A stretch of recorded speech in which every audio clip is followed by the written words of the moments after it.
Let's give a big Pachyderm welcome to our guest speaker today, the 42nd Treasurer of the State of Kansas, Stephen Johnson.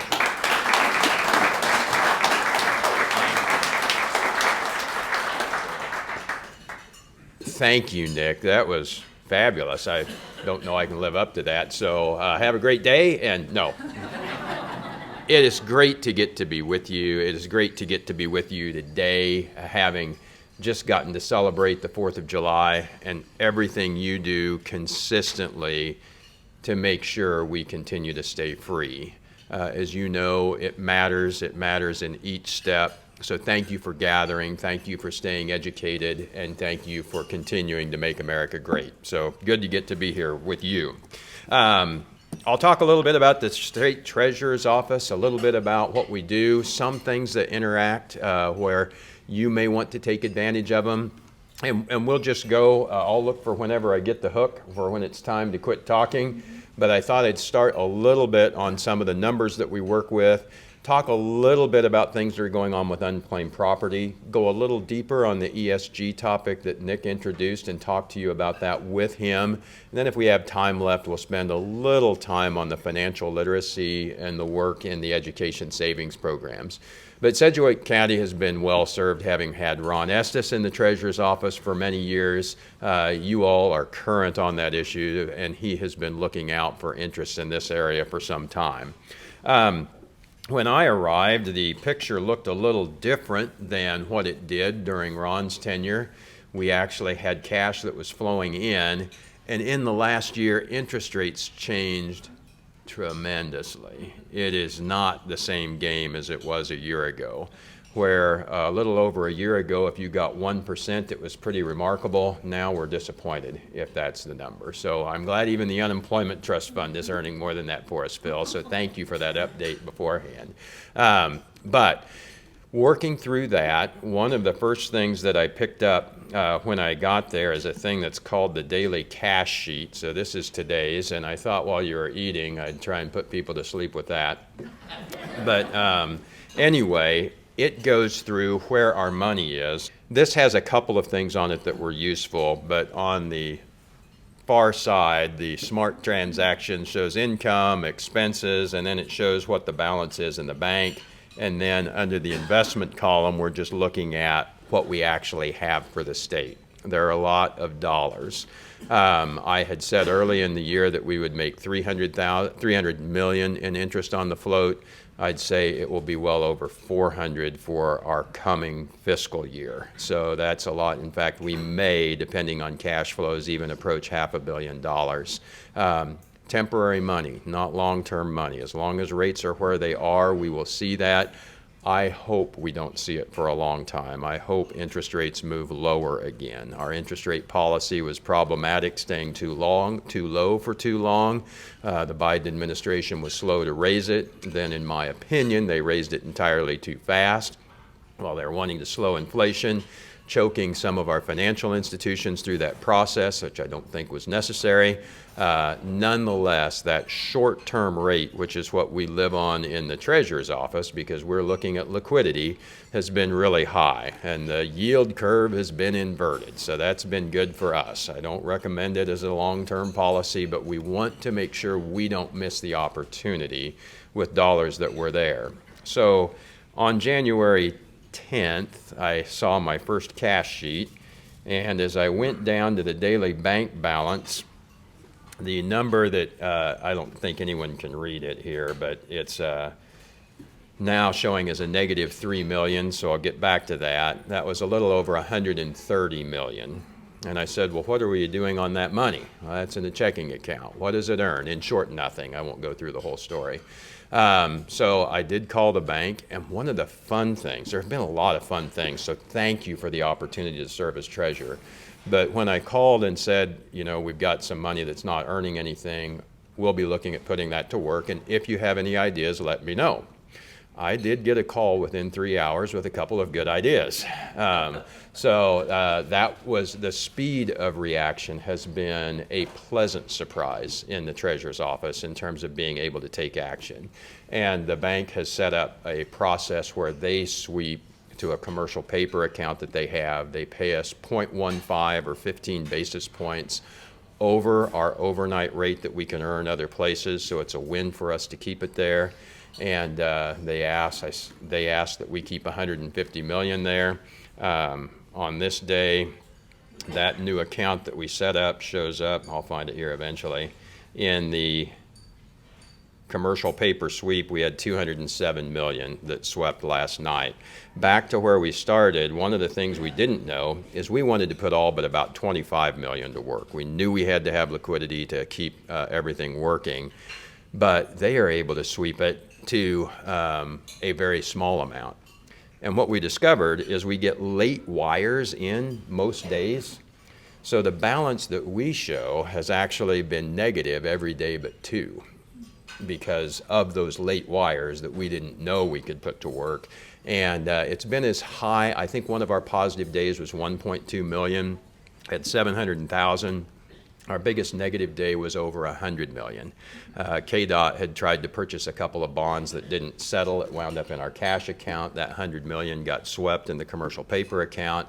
That was a way to pick up 14,000 for the state that we otherwise wouldn't have. So just trying to make sure we manage the cash, where a year ago we could have broken our necks and maybe made 14 million difference in a year.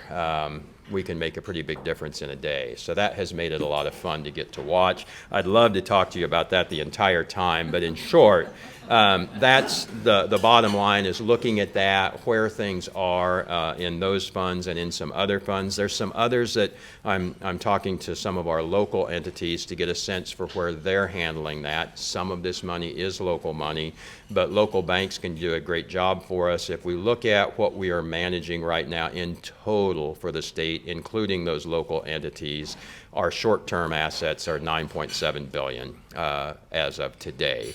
It's been bouncing around a little up and down at the change in the fiscal year, so we'll see how that levels out as we go forward, but I expect it'll be over 9.5. So anyway, that's something that I have really enjoyed. As Nick had mentioned, it related to some of the things that I did. It looks like I totally shut down my PowerPoint presentation, so I'll see if I can get that restarted and change order slightly. But I'd love to chat about the cash if you want to. Does anybody have questions on that topic? And if you have questions at the end, that's great as well. But that has been a good opportunity to work with on the state. One of the fun things to work with while that comes up is unclaimed property. Have most of you checked unclaimed property lately? So be sure to do that. And one of the things that's also been fun has been partnering with our county treasurers. So the county treasurers came and met with us. Was it February, Brandy? When was that meeting, or was it in January? It was February? Yeah.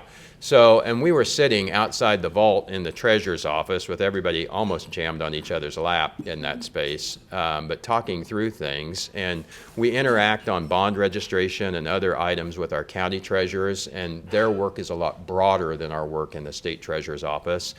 But we started to talk about unclaimed property. And in a small county like Cheyenne, way northwest, until you get to Nebraska and Colorado, and Dawn, the treasurer there, said, you know, I know just about everybody in Cheyenne County when they come in to pay taxes, et cetera. Why don't I take a look at that list and see if we can find some of those people county by county? So we picked that up different places, but Sedgwick County is a little larger than Cheyenne, right? So it might be a tall order for someone to know everyone in Sedgwick County. But Brandy had a good idea of how to put technology to work as folks were coming through, and said, you know, if you just give us the list, is it JKL that come in this month? So of some of those names, we'll scroll them on the screen, and we'll just see if we can help come up with more people. And then in addition to that, our event is on Thursday the 13th, is that right? And so we're just going to have an event. And do you have some of the media that'll stop by to see us? Or so thanks. So thanks for the county communication team for working with them. But just to try to make people aware, in Sedgwick County, we have just over 50 million of unclaimed property. So there's a few dollars, and it'd be great to find a few million of those and put them back to work. So working with our representatives, Leo endured lunch with me last week, and we can get lists to them that have their districts, and our county folks talk to our county treasurers. So good to see Jim and David here. I know Commissioner Dennis is headed out of town next week, but we'll look forward to anything we can do just to tell people. We'll be at the tag office. The state folks will be there from 10 to 1, and part of our unclaimed people will be there if folks have questions. But it's pretty easy. If you go to kansascash.ks.gov, so kansascash.ks.gov, and if you have a phone and you haven't checked, just pull it up and go there now while I'm talking about it. But kansascash.ks.gov. Have you checked lately, Jennifer? Yeah. You have? Okay, so it won't help if I put your name in. Well, you can. Go ahead. I can see what's there. Anyway, when you go, you have a search option on that page. And I'm sorry, I just jumped straight there. But on the page, the first icon is search unclaimed property. So that's where I went to pull up the search screen. And there's a variety of ways that you can do it. You can enter it right there at the top in search, which is super easy. So I could say, and see if I can get my face close enough to read what I'm typing. B-A-Y, don't forget the Y. What's that? Oh, nothing. B-A-Y-S-I-N-G-E-R? Yep, you got it. I get it? Okay, Yep. good. So, and then, I want to find it before my husband spots it. unfortunately, so what shows up, if there was a Jennifer Basinger, and there's not, she has checked or has gotten all of her dollars in order, but it gives other names that might be related, etc. You can put further down in the system, if I go back, you can put in a city. If you've got a name like Stephen Johnson, you're going to get lost in the system by just putting your name in. So depending on how common or uncommon, you might want to enter a city or a zip code or other details to try and refine the search. But you also, other things to look for. So maiden names, check those. Business entities that used to exist. If you had or know someone who had a business, just throw that name in there and see if that happens to show up. In the government realm, you might just put in the county name and search. Or you might put in county and the county name down below, or the city name, and see what entities come up. So you can be kind of creative in what you put together to try and help yourself find things that might belong somewhere. And I'm taking just a little time. If I can have more of you as ambassadors to help people find it and check that out and get a few dollars or a few $1,000s, that's a great day for them. And we would like that to be in their pockets working. So just for fun, I'll just put in, I'll put in Sedgwick and just search. This will be too broad to hit a lot, but it gives us a chance to see. There will be stuff, no doubt, for the city of Sedgwick. Some may be for the county. And again, another thing I had mentioned, if I was in the county, I might put in county in the name and just Wichita for the city and see what shows up that shows that maybe county EMS is something I see in a lot of smaller counties and those types of things that show up. But then if you have questions in moving through that part of the site, I'll step out of the claim. Well, I thought I would. At either the top or bottom, when you're not stuck in a claim search, you can get details. So there's a lot of help right here on claiming property. Other than I think it's perfectly backwards for being intuitive, but it can go down, because once I find it, the next thing is what do I do? Well, I hit that claim button, but if I look on how to claim property, it'll actually walk you through all the steps of how to do that claim. And then, as I mentioned, perfectly backward, if you needed to add documentation, the next one is upload claim documentation. And then the next one is check status of a claim. Well, I can't check the status until I've made the claim. So again, think of going bottom up on that menu, and it can help you find whatever you might need to help someone find those assets. So I'm spending a little more time. Did anybody search their name and find something here while I was talking? What did you find? I found 3 with my name, but I have no idea what those things are. I mean, I don't, they're not live. So what does that mean? So if your address matches, if it's your name and it matches an address you had, it is most likely something that is yours, that somewhere didn't get connected. So I had one when I arrived from Dick's Sporting Goods. I have no idea why. I don't know if there was some refund that should have gone to my card. My Assaria address I have had for 57 years. It doesn't seem like I would be impossible to find, but it was there. And I claimed it, and it came right through. I don't know how that happened. Well, there are a handful for John and Carol. So we'll let her know. There you go. John was the other one I was thinking of entering, so thanks for hitting that for me, Jennifer. So, but the other thing, when you hit claim, and if you get to that point where your Social Security number is something that will match up, it will pull in all those that match your Social Security number. Social Security numbers are not on the site or something you do up front because ID theft is too easy. So, but it is hidden and embedded as you get further in. Kathy? What do you do if there's a deceased person in your family? Oh my goodness, yes. Do you have to show the death certificate and yada, yada, yada?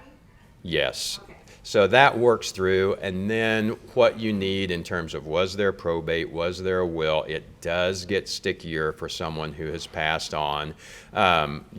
One of the upgrades and the change that they had is it now shows if it's over or under $100. So sometimes if it's under $100 and it's a deceased person, I understand it's not potentially worth the effort to go through it. But call. I have heard great things about our staff across the board in helping people through the process and saying, okay, we think we can do it, or it's just not going to be worth it for this amount. So thank you for that question, because that is common. A lot of insurance proceeds. The good news is some of the insurance proceeds are actually worth pursuing. But another thing that gets lost, the first unclaimed property tends to happen for a college student who moves. Their utility deposit comes back to the address they had at the school, and they can't find them. So that's typically where unclaimed property starts through our life, and I can't explain how Dick's didn't get my $150 back to me a year ago. But anyway, did I see another hand start to come up? Yes. So there's a affidavit you fill out for any property that, or any estate that's under $40,000 that allows the fiduciary to deliver the money to you. So without helping you. Okay, so thank you. So you have something that you can help to streamline that. There are some requirements that the system happens. We did move to a national system in April. So, and we are still learning some of their requirements to work through, but the team has been great, case by case to work through. If it's you individually, those are often pretty easy, and you can complete them online, and then a check comes in the mail. It used to be done electronically. They've gone back to checks for security. So anyway, that was the opinion at their level, that they wanted to send a check to that address of record that the person has, or if they prove a new address, rather than allowing somebody to claim online and get an ACH transaction. So, other questions that you have? Do you feel like you have enough to be able to go to the site or help somebody else go through there and at least figure out where to go after you hit claim? Brandy? I will say, if it's over $5,000, you do have to have it notarized. So just heads up. And then second, if you guys know anybody that has unclaimed property, or anybody, just come go check this. We have some people out there that have over $400,000 in unclaimed property. There's like 10 people out there that have over 200,000 at least. We'll save the questions till the end, or don't get off. Do you have interest in coming on? Can we save the questions till the very end? Are you sure? Yeah, Okay. Yeah. So those are great questions. So don't let me forget that, Just go Kathy, ahead with and we'll those, come but back. it- Okay. go ahead. Okay, very good. So that gets back to everything that we are doing. So first, Brandy, thank you for bringing that up. And again, engage with Brandy in her office at the TAG office on the 13th. If folks happen to check it and have questions, some of us will be there if they want to talk to us in person. Otherwise, the phone will always work. Is there anything you wanted to mention in addition to that, Brandy? And thanks for checking the list thoroughly enough to know more Sedgwick County stats. Okay, awesome. So what happens with the money? It is handled with all of the other state money. So all of the money currently is invested with the dollars that I had shown here. It's all part of this. And so what I think of is any incremental dollar is in our overnight rates that we have in this top box. We earned 5.01 last night is what we're earning on any money that we're holding. So we do currently have that money in this pool, so that is where it is residing. The legislature did give us authority this year to look at investing a pool, potentially in securities as well, and we have entered that. Capers handles the money. That's not in the Capers fund, but the Capers people handle a separate portfolio for this at our direction of risk, and our pooled money board will be setting a target, and we'll consider, do we put more money to work or not, looking at how long we think we have it. So that has changed just a little bit in that with the rainy day fund that the legislature has established, we don't have to rely on this pool necessarily to pay claims. So we have more flexibility, but right now it is invested here, and the state is earning the interest on that, and somebody should actually be using it. So hopefully it can get there. So this year it's actually making a difference, earning 5%. 2 years ago, it really wasn't earning anything because there wasn't anything to earn. So, all right, thanks for letting me answer that question. But time to probably get back on track. So thanks for listening to Unclaimed Property. So the other thing I wanted to talk about that was most important to me did deal with, sorry about that, our work on, well, actually I had one on information technology. Security is so important. We are very fortunate for the technology staff we have at the State Treasurer's Office. There's actually a couple who have been there for 30 years. The wife is retired. The husband will be retiring, and we're looking for someone. But they wrote our own programs, our own firewalls, and our security is exceptional. We are so fortunate. And not only our individual security on that, but the speed with which they respond has been unbelievable. I've never had that in technology. I didn't have it even in the private sector. I don't know how long we will have it. We don't know if we can find a person to replace Kurt, who is the magic sauce of the speed of those programs, but that's something we are looking to do in the notice he has given us to retire in 2 years. We have a lot of systems that we manage, and we are transitioning some of them to the other areas of government, knowing that we may not be able to manage them all going forward. But at the current time, we intend to keep our own systems for the security that we have of holding and managing the money. So I talked about that enough, so I'll move on to other things in managing the money. So Capers is a big deal. So I mentioned we're almost $10 billion in other cash that we all manage. We're about $25 billion in the Capers Fund. Much different, longer-term portfolio. We're looking at 50-year time frames versus 50-day time frames. So it allows us to look across the world at the different types of investments that we have.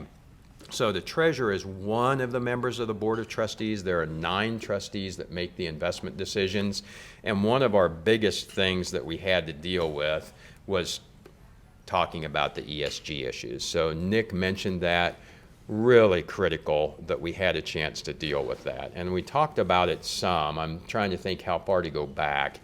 But in Kansas, we didn't have a lot of issues with where money was being invested or the investment selection piece. Our U.S. equities are benchmarked and managed to the Russell 3000. So it is indexed. It is a passive strategy where we buy those stocks. That's what we're going to own. For better or worse, if they're in the index at that weight, that is what we hold. So the issue that we had was in the corporate governance of those stocks and the voting of our shares in that ownership. So in the Russell 3000, we own ExxonMobil. ExxonMobil, being the largest oil and gas company, US-based, had a reasonable weight that was there. In the governance election for their board of directors, so each year there are the proxy votes that come out. Are most of you already familiar with this? So 2 years ago, there was an effort by a little company called Engine No. 1 to put up 4 green energy advocates to be on the ExxonMobil board. In cooperation with large money managers, they got 3 of the 4 elected. Kansas pension shares were voted for 3 of those 4 directors. During the campaign, I hadn't agreed with that move. I felt we should vote those for the directors that made sense and other issues like that, but that was the glaring one that got everyone's attention when BlackRock voted for those directors. There are 12 directors on ExxonMobil's board. ExxonMobil, prior to that, had taken on a green energy person to try and placate that entity, to say, we'll try and get your input. We're going to try and listen. So with that person and the 3 they got elected, 4 of the 12 were now advocates for green energy. If they got 2 more, the goal was to redeploy the massive resources that ExxonMobil had to green energy efforts rather than oil and gas. Well, trying to ask you to do something different with your business may not be an efficient way to deploy capital. And I'd be glad to state that much more forcefully. Putting hundreds of millions of dollars of valuable equipment to continue to produce the energy that we have to rely on today, tomorrow, and 10 years from now, to work on a strategy that may or may not produce the energy that we have to rely on today, tomorrow, and 10 years from now just sounds like a lose-lose, and it is a lose-lose. We have to make sure that we invest assets that are in the best interest of Kansas industries and make sense over time. So that message came through. That was the biggest change that we needed from the legislature to say, we're going to own our proxy votes. We are not farming those out to the managers. We do not think they are being fiduciaries by trying to implement the Green New Deal that they haven't been able to implement just through policy. There is a place for policy, but it's not in individual money managers. It is through our elected officials to fight that out and say, what are we going to do? Okay, I don't agree with the incentives that have been put forth, but I've got to deal with what comes from Congress. I'm not going to deal with what one money manager decides to do. I'm going to find a different money manager, or we're going to take that over and make sure that we invest in the best interest of the state. So that was a huge deal, and Nick mentioned that we were able to get that passed, and I have enjoyed getting to meet with my colleagues and talk about what we have been able to do. Wyoming last week asked for the program that we put in place to select our proxy advisor, which was implemented on July 1, so it is no longer the case. Interestingly enough, just the threat of doing it solved the problem. Because last month, was anybody following the Toyota board? Toyota received a lot of criticism from largely the New York and California pensions because they weren't being aggressive enough on their EV transition. They didn't go to 100% EVs in the time frame that California and New York pensions wanted them to. And the chair, Toyota with a D, interestingly enough, had said, I don't think the world is ready for 100% EVs. I don't think the charging infrastructure is ready for 100% EVs. And I think the energy we would have to deploy to generate that electricity might actually be carbon negative on what you say you're trying to achieve. Well, heaven forbid somebody talk about this logic. They threatened to, the the effort was to vote against Toyota and the similar members of the Toyota board to remove them to get a more aggressive EV transition schedule from Toyota.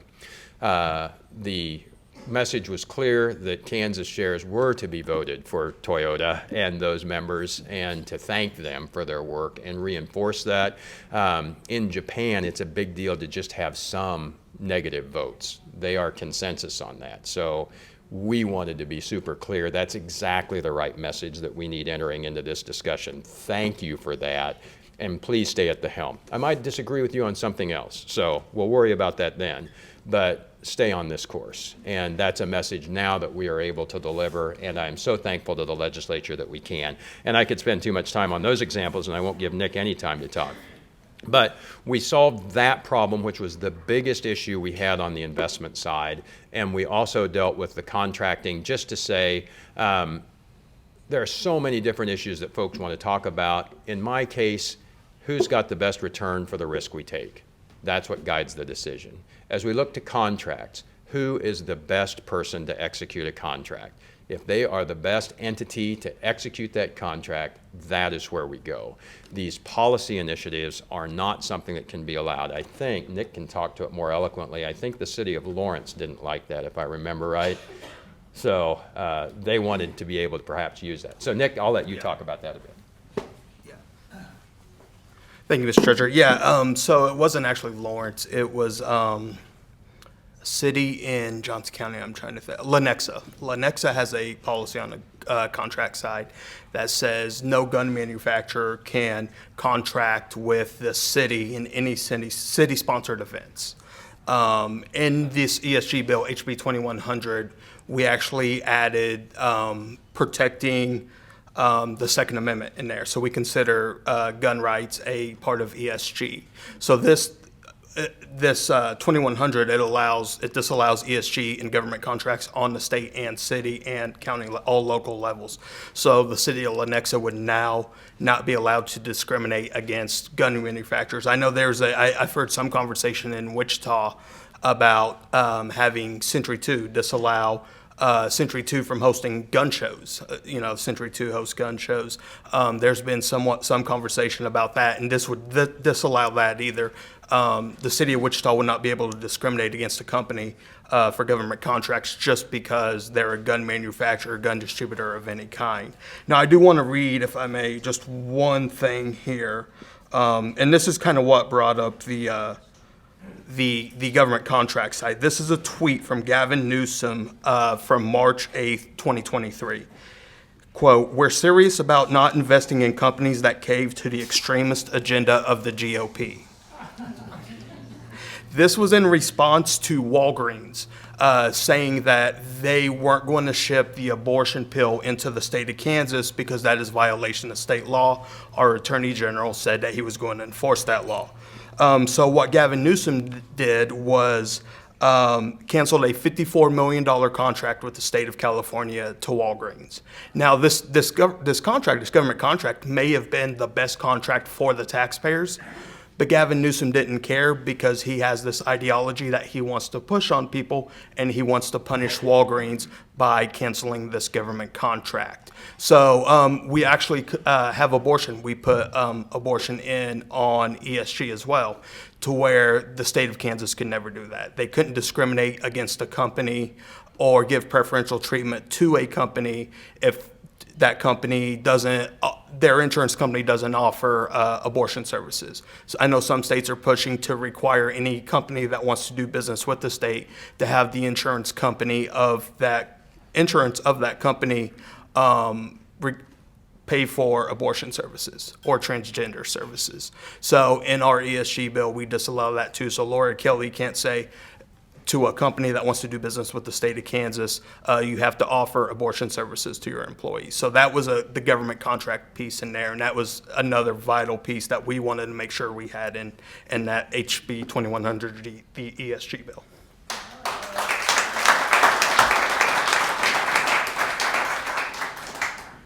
So thank you again, Chair Hoheisel. Without a lot of work, and it's not easy to pass. There are a lot of great ideas, and trying to find the the amount that you can get through and know that you can override so that we caught our most important objectives required a lot of sleepless nights. And I just so appreciate everything that we were able to do and truly focus on fiduciary duty, which I take very seriously, and I know my colleagues do as well.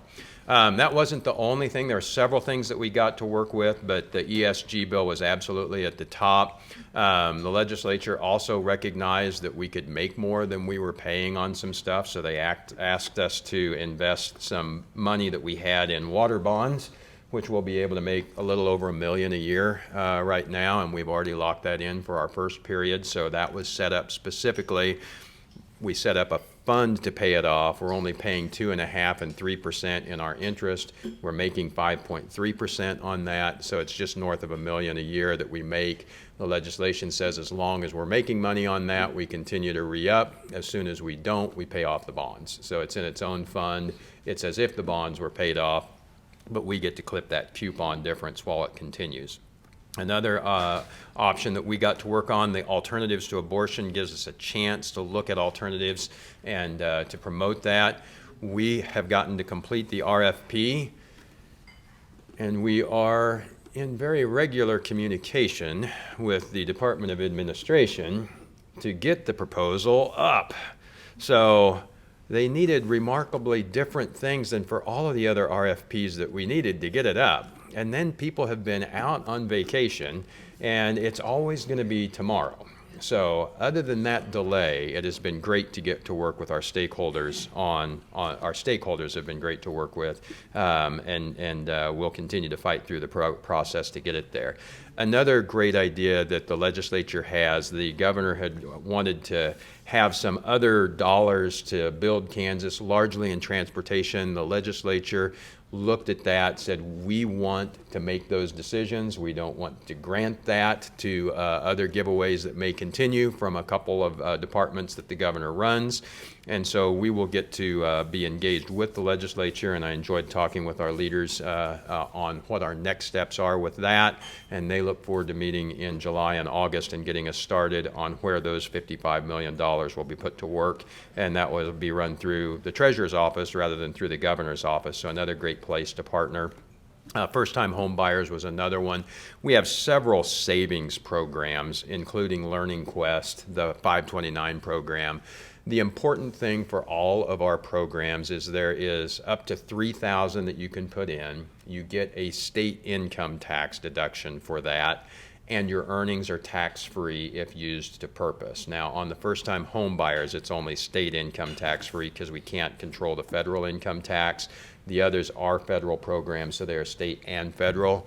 But again, in Kansas, up to $3,000 is deductible from your income. If you wanted to set it aside to save for a first-time purchase of a home, if you wanted to set it aside for a child's education, if there was a disabled friend, relative, you now can set up that thanks to Ron Estes and the work that he did. And again, up to $3,000 is deductible.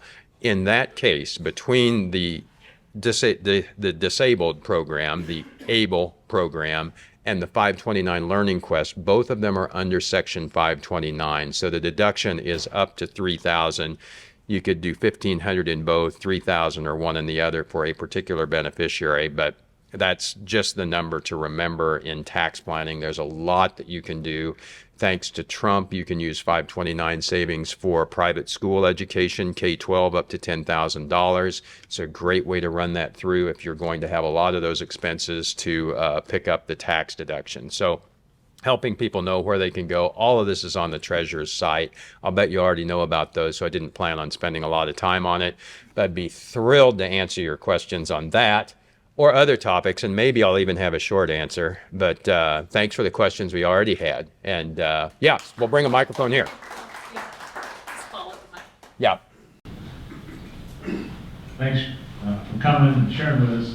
Can you talk a little more about Capers and how it's doing and where it is in terms of being fully funded and so forth? I would love to do that, and at least 3 people are now fearing that question. So anyway, and Nick, if you want to join in, feel free to. But a lot of changes have been made. The funded ratio right now is in the low 70s officially. I will argue it's a little higher than that. We were at 56% funded. When you start seeing that 50%, you are in real trouble at that point. You are in trouble below 60. Kansas was the second worst in 2011, which is where we started having big questions. But thanks to a lot of effort by the legislature and changes that were made, we would be higher than that, but they also reduced the investment earnings assumption from 8% to 7.75%. To a year ago, they'd reduced it to 7.25%. So that 56% number on the 8% return would be in the low 80% if we had not changed the return assumption. We are right where we need to be, in my opinion, as long as the legislature continues, it's a big number, but as long as the legislature continues to put in around $700 million a year, we're going to be in great shape. They can change that return assumption up and down and change, but if we put in that number, we're going to get where we need to be. We're well on track. 2 years ago, when the additional amount of $1 billion was put in, that really set us on a good state going forward, and look forward. Other changes have helped as well, but that was a good help. So thanks. Looks good. Can you hear me? There we go. Thanks for being here. Two-part question.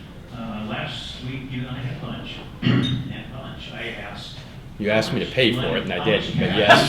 yes. Sitting on it right now. What's in our bank account? Yeah, so that's a great question. We've got the 9.7 that we manage. If we take out the parts that are local and other entities and the loan programs that we run within that are designated for housing, et cetera, we're probably on about $6 billion. So $6 billion, somewhere between 6 to 9 billion, right? Yeah, yeah. The second part of the question, I want people in the room to know this is not directed at Steve, but I think we need to take consideration. We're sitting on 6 to 9 billion with a B. How in the world could Kelly and Tolan or whatever, how did they justify vetoing an income tax bill that would have lowered everybody's income tax in this entire room? And it's not at you, but it's something we need to consider. So, great point. Thank you. And thanks to the legislature for working on that. And that bill was in a magnitude that was affordable and continuing to balance.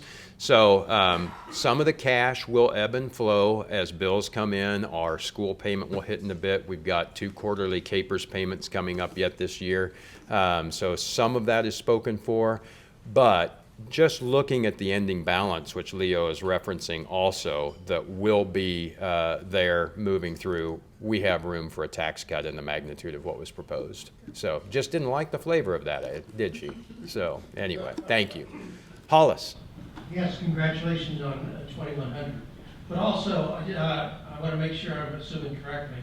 So before you got in, the overnight money was not working at all. Is that correct? No, that would be stronger. So there absolutely was overnight money that was happening, but thanks for the question on that. Yeah. Okay. Well, if it is working now at the rate that you're talking about with the commercial paper, I figure that's about $25,000 or $20,000 a night. Times about 365, that's around $8 to $9 million that you created. My question is, does that cover your salary?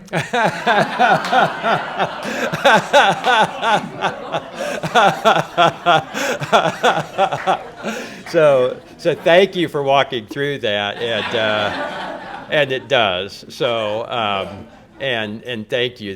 There is a group that does the investing. In the end, it turned out I was fortunate. The person who had been managing the overnight money for several years retired with very short notice, 2 weeks notice, and was gone and did not return calls. But now we have the ability to do more things, and that has been a plus. So the overnight repurchase agreements, those were happening. The amount that Hollis was talking about in the checking account that was just sitting there, that would have continued to sit there for some period of time. That was a question that hadn't been asked.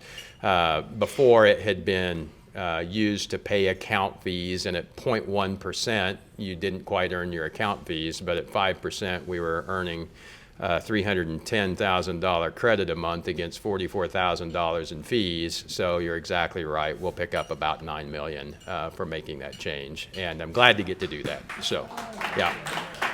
So, back here. I appreciate your efforts in returning taxpayer funds to them, giving them access to that. Following up on Leo's question, what is the role of the Treasury Department or Treasurer's Office in unencumbered or carryover cash, which in past years has totaled over $2 billion, with some school districts earning over $1 million a year in interest on unencumbered cash? Great question. So for the treasurer, we handle the money. So if $2 billion is left, it adds, and is one of the reasons we have that $9 billion that we're managing. So it is those unencumbered balances that are adding up to the free cash that I responded to Leo on. We are the fiduciary, the custodian that handles that money for the state. And we say, what's the best thing we can do with it while it's here? The Department of Revenue does the tax collections, and that rolls under the governor. And the legislature is responsible for our budget. We have another branch that likes to take credit for it, but they work on controlling those expenses. They made a good proposal to bring it in line, and that didn't happen. So setting that policy of the gross inflows and outflows, I would say I have a modest role in saying, you got plenty of room to do that, or you might make me a little nervous meeting all of the payments a year out if you go that far. But that would be about the extent of my input on that part. So I don't know if that fully answers the question or not, but thank you for the question. I see one right up here. Oh, yes. Yeah, if anybody wants to see a picture of Steve with hair, we were the same fraternity, and I had my alumni magazine. When he was elected student body president of Kansas State. But my question is, on these Kansas cash funds, or can anybody, a third-party entity, go be a headhunter and try to find parties out there? I heard one time that was not allowed, but there's some dead people. I'm in the mortgage foreclosure business, and there's some leftover equity there sometimes that the dead person actually owns. Can somebody go claim that?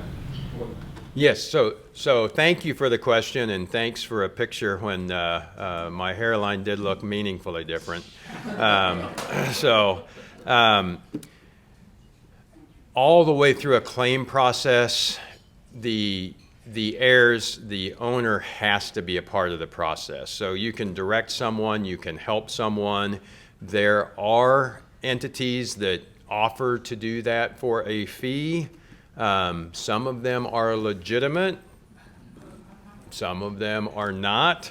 There is no fee charged by the treasurer's office for that. But if I were to say, okay, I see you've got 3. I'll help you through the process as far as I can, but you're going to have to be the one that's hitting claim and receives that check. So I'm not able to receive it on behalf. Is that pretty accurate with everything you've done, Brandy? Yeah. So. I've tried claiming Sedgwick County treasurer money, and I think we have a little over 12,000 in the process of claiming, and some of it is made out to the Sedgwick County treasurer and then another individual, and it wants me to go find that other individual to get their release to claim that money. And it goes back to 1990, and I've searched the database, and I can't get my taxes, and I can't find that person. So I can't claim that money because I can't find the other person. So I have to have their release to allow me to claim. And you are one of the owners, and we'll keep working on what we can with that, but thank you. So it is really helpful to help somebody find it and then help them just walk through the process. Mr. Thomas. Yes.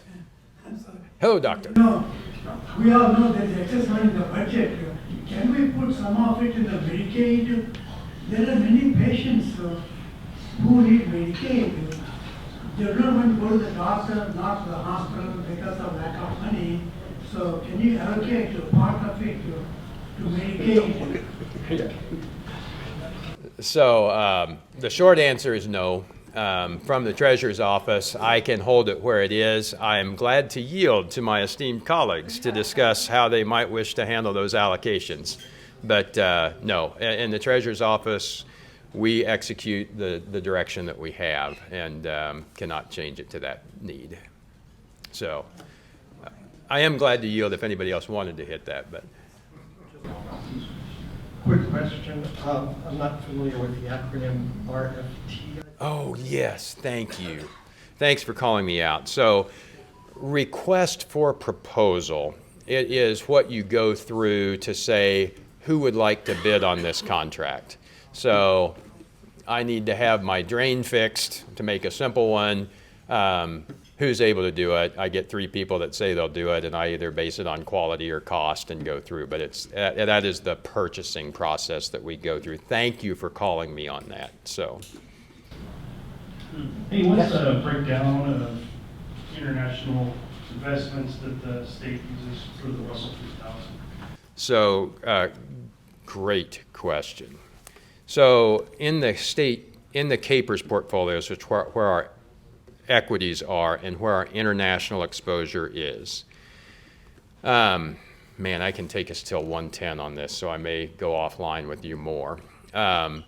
I feel that our international exposure is too high. I have concerns about our consulting network being driven by California and New York. So 50% of our equity exposure is international, 50%.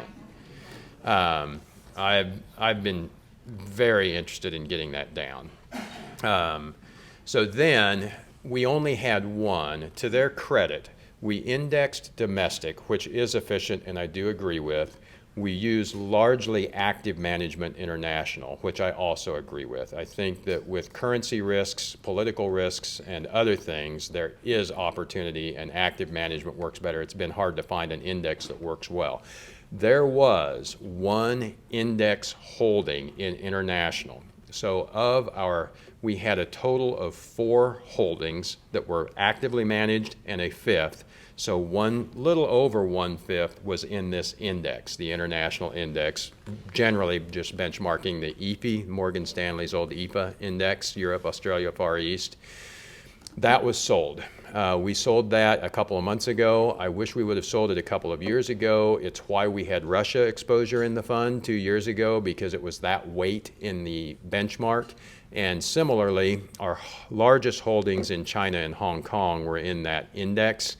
And by getting rid of that, we reduced that exposure and also got to a world where you could liquidate in a short term versus being stuck in a holding. It also was problematic for our proxy piece, which was we had a lot of reasons to get to sell that one. So we now have 4 managers managing about $6 billion in international assets. But I'd say our managers are good. I'm comfortable with their weightings. I'm not comfortable with our target. That's my shortest summation of that, and I have a lot of thoughts on that one, but thank you for the question. Yeah? Last question. At the start of the pandemic, the government was sending out money like a fire hose. The unemployment fund was hit for a $600 million dollar scam. What efforts are being done right now? How much of the money has been reclaimed, and what efforts are ongoing to get that money back to the state? So what's great is Phil can tell you anything that I get wrong, right? So on unemployment, truly, we need to give a standing ovation to Phil Hayes. His knowledge. Thank you. His knowledge was so critical on what was going on, what we needed to try and do to get a handle on that. So thank you for that. The money that went out, yes, a lot of money went out. It's not recovered. we think, and Phil, feel free if I just, if you have other things to share, please do. It looked like the bad actors, as they found out our fences were down, and the governor and the department did absolutely nothing for months to address it. The money was loaded on cards and disappeared. We thought, well, surely we can track wherever it went to. Could not find it on step 2. It was gone. Safe to say, Phil? Yes. Yeah. If you want a deeper read on it, look up Scattered Canary. Scattered Canary? Scattered Canary. Okay. So, and you can get more of an idea on the fraud. The legislature tried to help business out in the pandemic funds. Again, money flowing faster than it needed to, longer than it needed to, too many places. But they took some of that money to backfill that fund so that it didn't have to come all through payments, and that helped us. Some other work that Phil and other legislatures had worked on all the way back to 2012 made a huge difference.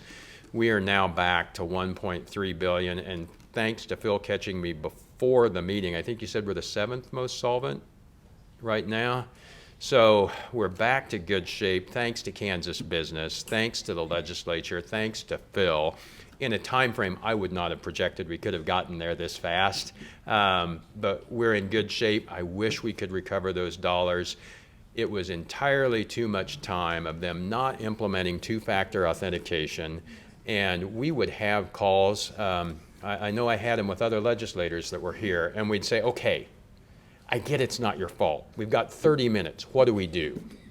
And the 30 minutes were spent on why it's not my fault with the member of the Department of Labor. It was so hard to get an answer and get a change. Phil? Just a quick update on the MFA. It took 8 months to put that solution in place, but the system was not shut down until we estimated a dollar figure, which was close to the $600 million. Once the system came back up, the weekly outflow payments went from like 38 million to 6 million. It decreased by 83%. So when you talk about our fences being down, it was down. And that was implemented over a weekend. correct. It could have been done. So anyway, thank you for your time. Thank you for your engagement. Thank you for being here.